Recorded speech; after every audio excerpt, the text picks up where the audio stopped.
Halo, selamat siang. Berjumpa lagi dengan saya. Pada kesempatan yang baik ini, izinkan saya menyapa Anda terlebih dahulu. Bagaimana kabar Anda semua? Bagaimana di masa-masa stay at home ini? Di rumah sudah hampir 2 minggu, bahkan ada yang sebulan mungkin sudah di rumah. Sama-sama kita berdoa agar wabah ini segera berakhir, dan tentunya bagi Anda yang sedang mempersiapkan seleksi SKB bisa cepat mengadakan seleksi, tentunya dengan segera pemerintah menetapkan jadwal SKB yang pasti.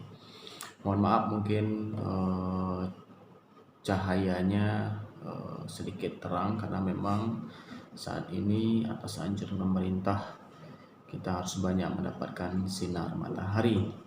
Baik, pada kali ini saya akan membahas tentang paparan umum tentang seleksi kemampuan bidang. Mungkin ada yang baru kali ini lulus di SKD dan masuk ke tahapan SKB. Banyak yang tidak tahu atau hanya sekedar tahu tapi masih ragu-ragu karena banyak melihat rekomendasi-rekomendasi yang membingungkan. Nah, makanya pada video kali ini saya akan paparkan pemaparan tentang SKB yang benar-benar merujuk kepada peraturan pemerintah. Baik, kita akan buka slide-nya terlebih dahulu. Jadi berbicara tentang seleksi kemampuan bidang, pedoman kita hanya dua, ya. Ingat, pedoman tentang SKB itu hanya dua. Pertama, Peraturan Badan Kepegawaian Negara Nomor 11 Tahun 2019. Di sana lengkap dipaparkan tentang SKB, mulai dari materi-materinya, siapa yang membuat soal, terus soal-soal atau kisi-kisinya seperti apa. Lalu peraturan yang kedua datang dari Permenpan, Peraturan Menteri Pendayagunaan Aparatur Negara Nomor 23 Tahun 2019. Ingat, tadi Peraturan BKN Nomor 11 Tahun 2019, Permenpan Nomor 23 Tahun 2019, sama-sama di tahun 2019. Bagi Anda yang ingin tahu lebih detail, ini bisa didapatkan di internet, bisa di googling dan di download dalam bentuk PDF. Nah, berbicara tentang SKB, kita harus tahu formasi yang kita lamar itu masuk dalam kategori apakah jabatan fungsional atau jabatan pelaksana. Sebab apa? Karena jabatan pelaksana dan jabatan fungsional soalnya yang membuat berbeda-beda. Jabatan fungsional itu disusun oleh kementerian yang lebih besar, baru nanti turunan-turunannya ke daerah. Sedangkan jabatan pelaksana lebih mengkerucut lagi, itu dibuat oleh instansi-instansi yang kita lamar. Nah, perlu diingat, berarti ada dua perbedaannya. Jabatan fungsional itu apa saja sih contohnya? Contohnya guru, dokter, itu fungsional ya, atau profesi. Jabatan pelaksana itu contohnya peranata komputer, analisis keuangan, dan bidang-bidang hukum yang lainnya. Itu nama jabatan pelaksana. Untuk lebih detailnya itu ada diatur di peraturan pemerintah atau peraturan BKN dan Permenpan yang saya sampaikan tadi di awal. Nah, lihat saja di sana perbedaannya. Lalu kita masuk ke dua jenis SKB. Pertama ada SKB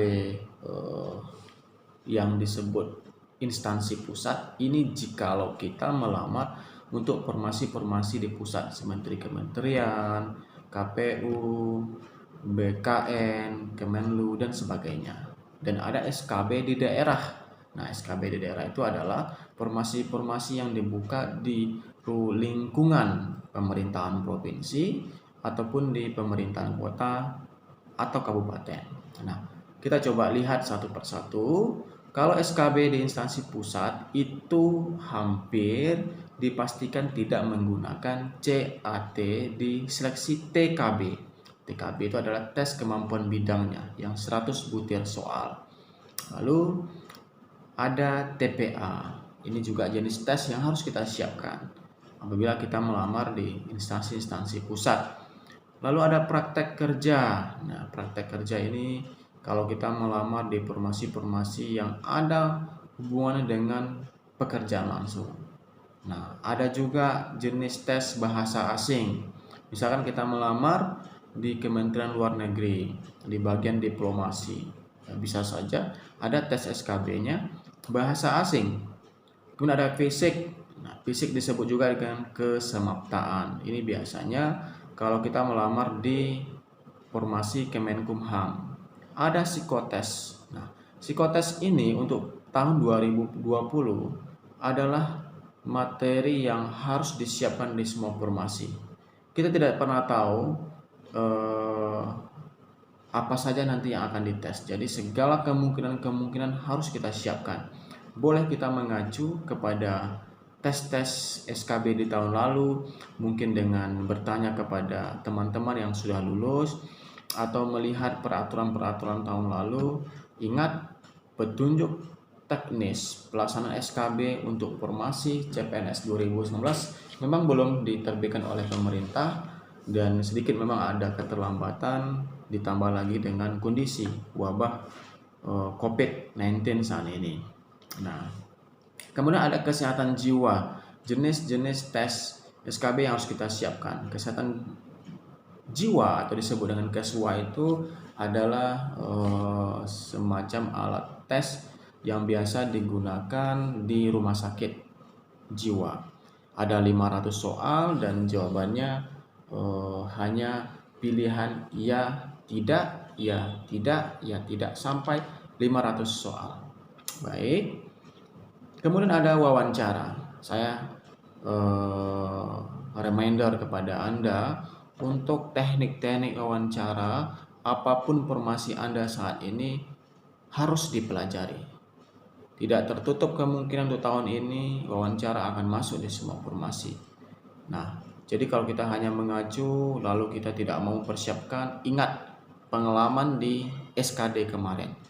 Ketika kita dihadapkan oleh kisi-kisi soal host, lalu kita persiapkan soal host dengan sedemikian rupa. Nyatanya di soal TWK ada perubahan yang dibuat oleh pemerintah tanpa kita duga-duga, yaitu jenis soal yang mirip dengan soal TKP dan banyak merupakan aplikasi-aplikasi di lapangan. Nah, begitu juga dengan persiapan SKB. Ketika kita harus mempersiapkan dengan acuan atau panduan-panduan tahun kemarin, maka kita juga harus memprediksi akan ada kejutan-kejutan oleh pemerintah di dalam sistem pelaksanaan SKB ini. Nggak ada salahnya kita mempelajari wawancara. Nah, saya lanjut di SKB kalau kita melamar di formasi Pemprov atau pemerintahan kabupaten. Ada dua jenis tes. Pertama, TKB hampir dipastikan menggunakan sistem CAT. Ada jenis tes tambahan yang nanti akan disesuaikan dengan formasi Anda. Misalkan Anda guru, nanti misalkan ada tes praktek mengajar, dokter ada tes seperti apa pemeriksaan, mendiagnosa penyakit. Guru olahraga misalkan praktek langsung di bidang olahraga yang Anda lamar, lalu misalkan ukuran-ukuran lapangan dan lain sebagainya. Nah, ingat kesimpulannya saya sampaikan di poin ini adalah perbedaan jenis-jenis tes dan antara SKB yang kita lamar instansinya pusat dengan SKB yang kita lamar di daerah. Baik, saya lanjutkan. Nah, teknis tes SKB ya. Tes akademik atau tes bidang itu dilakukan dengan menggunakan CAT ataupun tidak CAT. Nah, jadi tadi sudah saya sampaikan tidak ada passing grade yang mengatur ya, tidak ada passing grade yang mengatur berapa nilai-nilai di TKB ataupun jenis tes yang lainnya. Intinya karena ini adalah tahapan yang sangat menentukan. Apapun Anda harus siapkan dengan maksimal. Tidak perlu bergantung dengan passing grade ditetapkan. Anda harus bertekad di setiap tes yang diberikan, Anda akan berupaya untuk mendapatkan nilai yang sempurna. Next, kita lanjutkan. Apa sih pengaruh SKB terhadap kelulusan atau bagaimana pengaruh SKB terhadap kelulusan? Nah, 60% nilai SKB akan diambil untuk nilai akhir tes CPNS, atau kelulusan CPNS 60% diambil dari nilai SKB. Berarti 40% diambil dari nilai SKD kemarin. Nah, baik. Tipe soal SKB. Tipenya 30% soal dari kementerian yang dilamar, 70% soal berkaitan dengan jabatan yang Anda lamar. Misalkan Anda guru, itu 30% soalnya tentang undang-undang kependidikan, pasal-pasal yang mengatur tentang keguruan dan lain sebagainya. Dan 70% itu berhubungan langsung dengan praktek Anda sebagai guru, ya, bagaimana praktek mengajar, menghadapi situasi kelas, apa yang disebut dengan silabus, kurikulum, RPP, dan lain sebagainya. Apabila Anda dokter, Anda harus pahami 30% soal dari kementerian yang dimaksud adalah payung hukum tentang kedokteran, tentang rumah sakit, tentang kesehatan. Dan 70% adalah soal-soal tentang praktek kedokteran. Apa nama-nama obat, nama penyakit, cara mendiagnosa, cara memeriksa, cara memberikan sugesti. Anda harus pahami itu. Intinya Anda harus pelajari materi kuliah pada waktu Anda kuliah dulu yang berhubungan dengan informasi yang Anda lamar. Tapi ingat, materi kuliah apa yang dimaksud? Materi kuliah yang tentunya masih up to date dengan keilmuan sekarang. Jangan kita mempelajari materi-materi kuliah padahal waktu itu kita kuliah di tahun-tahun 1998, 90-an. Nah, itu tidak relevan lagi dengan perkembangan ilmu sekarang. Baik. Nah, saya akan menyampaikan beberapa pertanyaan yang sering muncul ketika kita membahas tentang soal SKB ini. Pertama, ada seorang guru, ya, saingannya mempunyai sertifikasi pendidikan. Nah, tentunya seorang guru yang melamar sebagai CPNS sudah punya modal cerdik, 60% dia sudah punya modal untuk lulusan di CPNS. Bagaimana dengan pesaing yang tidak punya cerdik? Apakah bisa lulus? Jawabannya adalah bisa apabila Anda mampu memutarkan keadaan, tentunya dengan nilai paling maksimal, ya. Jadi kalau hanya biasa-biasa saja sedangkan pesaing Anda sudah punya cerdik, tentunya kelulusan jauh dari harapan. Makanya apakah bisa lulus? Bisa. Apakah ada yang pernah seperti itu? Ada. Ketika saingannya punya cerdik, dia bisa mengalahkan. Tentunya ketika itu dia mampu menjawab soal TKB dengan baik, hampir 99%. Di praktek mengajar dia memberikan keyakinan kepada testernya sehingga diluluskan. Lalu pertanyaan sering muncul, jikalau di formasi saya itu banyak jurusan yang diterima, misalkan ada teknik, hukum, ekonomi, pemerintahan, sedangkan saya jurusannya pemerintahan, apakah saya mempelajari ilmu hukum juga, ilmu teknik juga, ilmu ekonomi juga? Jawabannya iya. Ini dilemanya apabila kita melamar formasi di mana formasi tersebut menerima berbagai disiplin ilmu. Nah, jadi kita harus pelajari juga ilmu hukum, ekonomi, walaupun kita di ilmu pemerintahan, karena soal yang 70% nanti itu membahas tentang ilmu-ilmu tersebut. Next.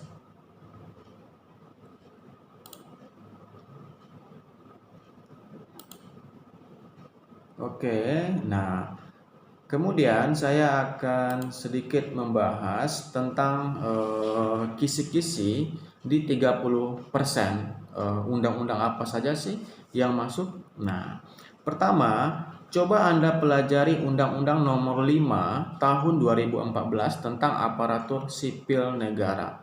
Ini adalah pertanyaan-pertanyaan yang sering muncul di semua formasi.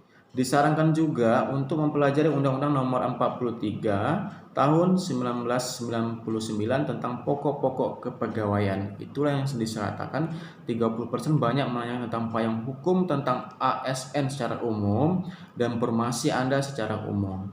Lalu yang kedua, pelajari juga undang-undang dan peraturan pemerintah dan peraturan menteri pada instansi yang Anda pilih. Pelajari juga visinya, misinya, struktur organisasinya. Ketiga, pelajari soal-soal tes potensi akademik, bisa juga merujuk ke soal TIU. Nah, tanpa kita duga-duga ternyata di soal 30% masuk juga soal-soal tentang intelijensia umum, ya. Lalu saya masuk ke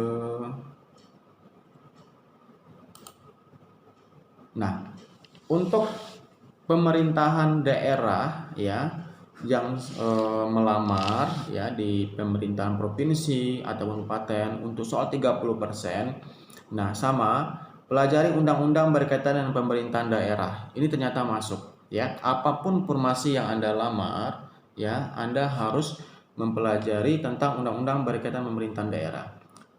Di antaranya Undang-Undang Nomor 1 Tahun 45. Wah, sudah lama banget ya.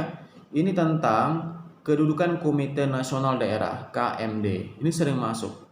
Kemudian Undang-Undang Nomor 22 Tahun 1948. Ini undang-undang lama semua ya, mengatur tentang pokok pemerintahan daerah bagian Jawa, Madura, Sumatera dan Kalimantan. Ini penting. Kemudian Undang-Undang Nomor 44 Tahun 1950. Mohon dicatat ya. Ini adalah undang-undang yang mengatur perihal terkait pokok-pokok pemerintahan daerah bagian Sulawesi, Maluku dan Nusa Tenggara. Ini pentingnya Anda mempelajari tentang undang-undang ya. Kemudian Undang-Undang Nomor 18 Tahun 65 yang mengatur tentang pokok-pokok pemerintahan daerah. Lalu Undang-Undang Nomor 19 Tahun 65 yang mengatur tentang desa praja sebagai bentuk peralihan untuk mempercepat terbentuknya daerah tingkat 3. Tingkat 3 itu adalah kecamatan di seluruh Indonesia. Ada lagi Undang-Undang Nomor 5 Tahun 74 yang mengatur tentang pemerintahan di daerah. Ya.